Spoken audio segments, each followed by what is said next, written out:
I'd like to welcome you to the 2012 Notable Women of ETSU gathering. I'm Jill Leroy Frazier. I'm associated not only with Women's Studies, but also with Liberal Studies in the School of Continuing Education. This is our 10th celebration of women who are making a difference at the university. We're excited about that. I want to thank everybody who helped put this together, especially Veronica and Savannah.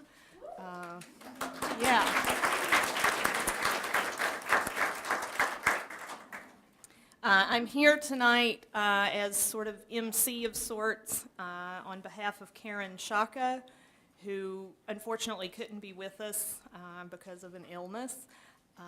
But she's worked hard for a lot of months on this as well, and we're excited that it's finally here. I also would like to welcome our new Assistant Director of the Women's Studies Program, Amy Barber.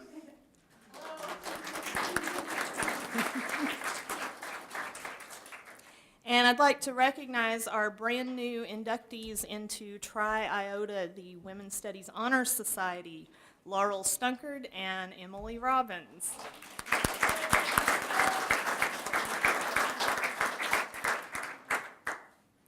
As I said, this is our 10th celebration. This was instituted as a major project of the Women's Studies program in 2002 by Director Emerita Amber Kinzer. And in the past decade, Notable Women has identified an inspiring lineup of individuals who've made significant contributions in the way of scholarship, pedagogy, leadership, and community at ETSU. Our latest honorees and our speakers for this evening, as you know, are Dr. Marie Tedesco and Professor Kathleen Higginson-Grover. Just a couple of program notes. We'll hold questions and congratulations until both have spoken this evening. At that time, we invite you to meet individually with them, enjoy some more refreshments, some conversation, express your congratulations, and that sort of thing. I have the privilege of introducing our first speaker this evening. Dr. Marie Tedesco is Professor of Cross-Disciplinary Studies in the School of Continuing Studies and Academic Outreach, and is Director of the Master of Arts in Liberal Studies program.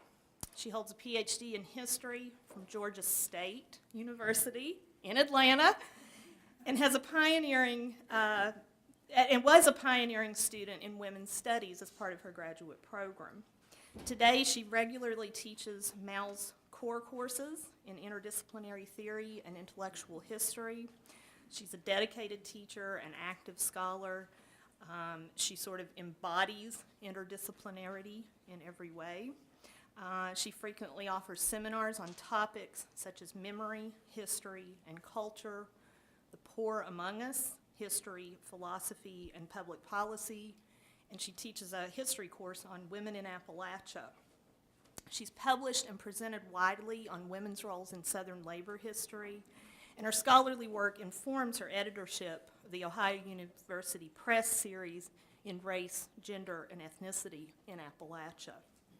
She's a founding figure in women's studies at ETSU, among the first who envisioned it as a possible presence at this university. She's a champion on behalf of her students. She's a passionate friend of all animals, especially cats, and someone who I'm fortunate to call my close colleague, Dr. Marie Tedesco.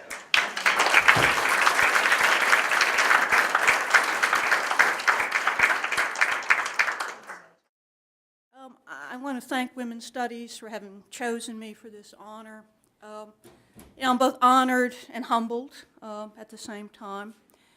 And it's certainly an honor and a pleasure to be on the same stage with my friend and colleague, Kathleen Grover. I'll give you a little autobiography, but this is not going to be an autobiographical talk. I decided, that was not really what you all wanted to hear. I did begin my ETSU career in the year of the 75th anniversary celebration. At that time, I was an archivist at the Archives of Appalachia and the University Archives, then located in the old Sherrod Library building. For the younger people among us, that's now Nix Hall.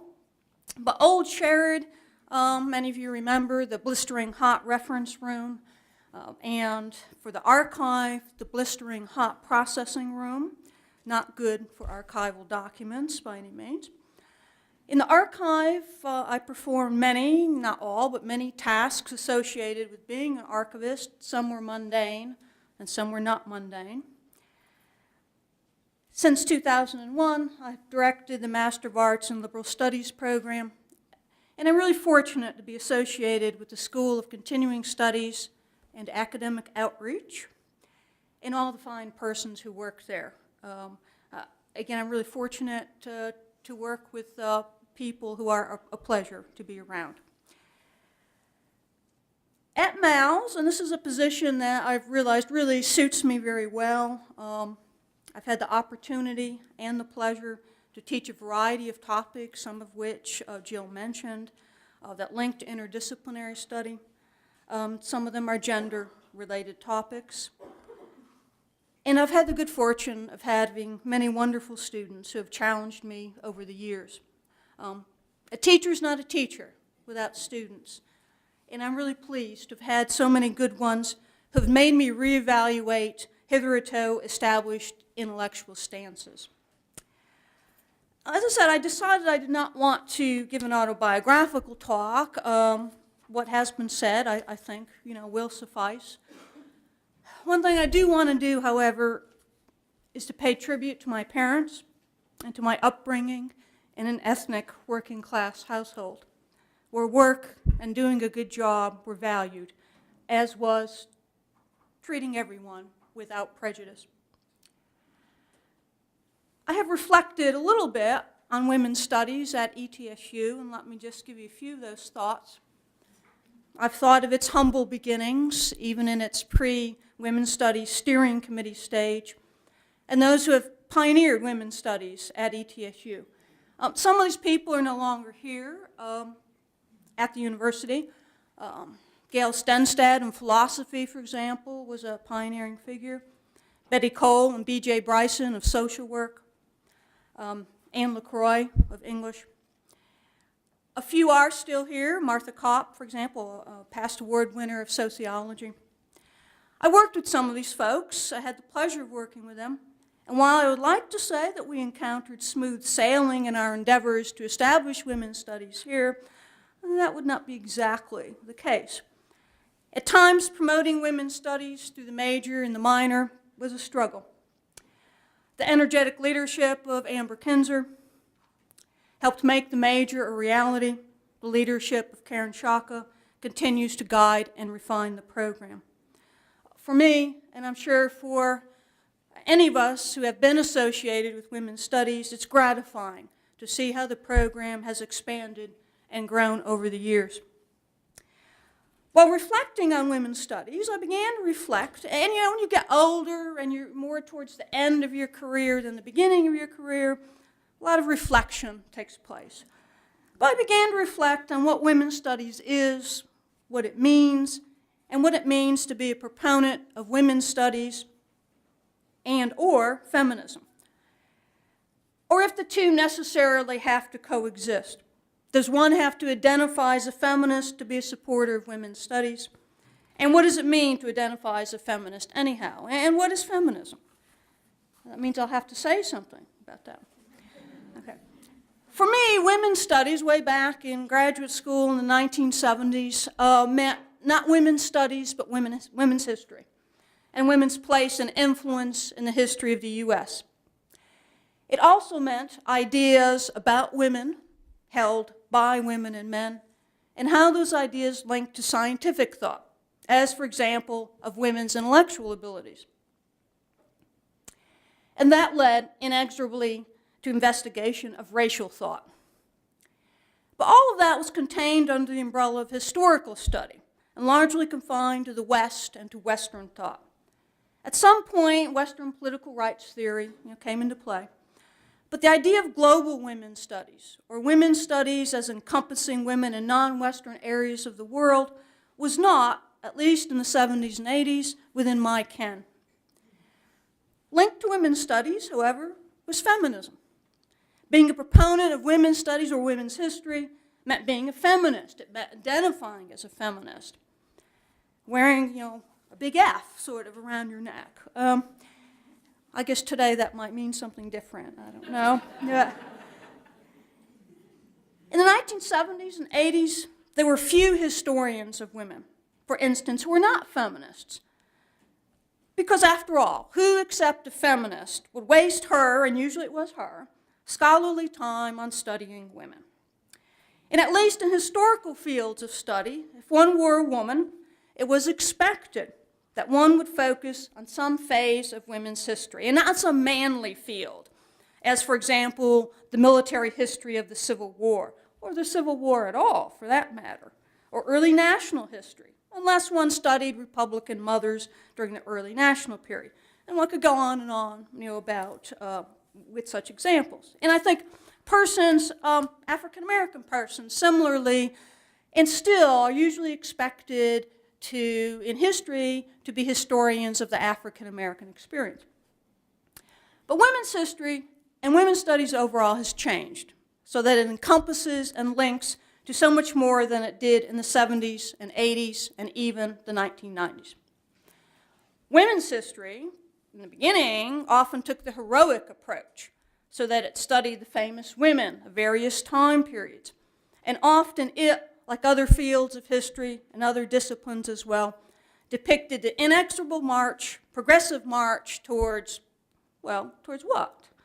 I suppose a better day when all persons, regardless of gender, sexual preference, race, ethnicity, religious belief, were considered worthy human beings, not only equal before the law, but liable to be protected from violence and accorded the same opportunities for economic and personal advancement, or, if you will, the opportunity to life, liberty, the pursuit of happiness, and property.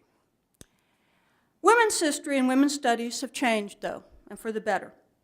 Women's history no longer focuses only or primarily on the famous women, but dares to investigate the lives of the not-so-famous. And here, history perhaps has learned not only from social history, history from the bottom up, as it has been called, an approach first notable in the 1960s, but also from other disciplines that meld together different approaches, notably post-colonial studies, for instance, that focuses on the dispossessed and the subaltern.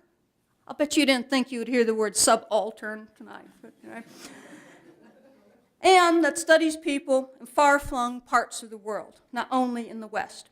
And some historians have learned, some kicking and screaming from their philosophical brethren who was spouted on about deconstruction and post-structuralism, something my students love to hear about.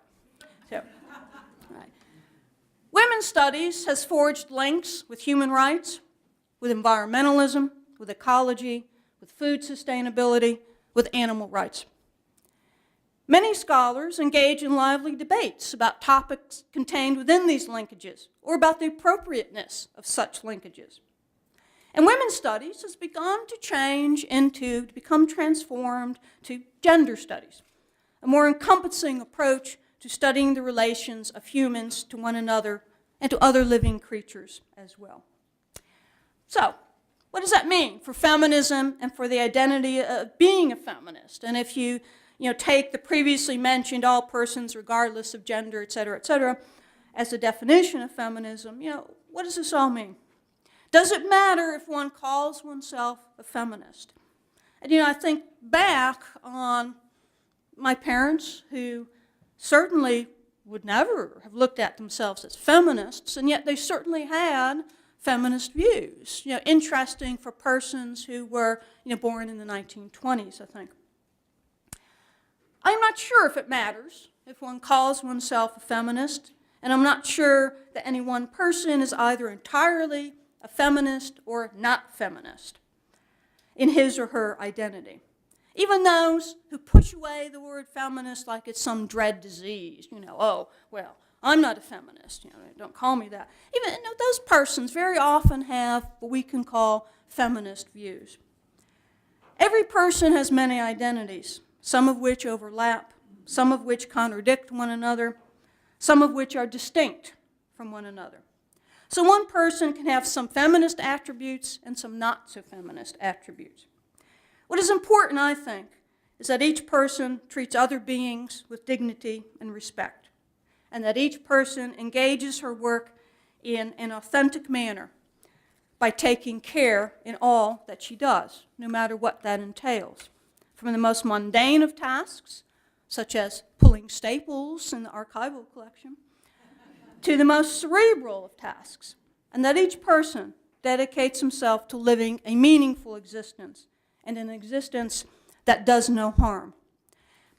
And that is what I wish for all of us, that we take care in all that we do, in our work as teachers, students, scholars, administrators, in our day-to-day lives, in family and community, regardless of whether or not we call ourselves feminists.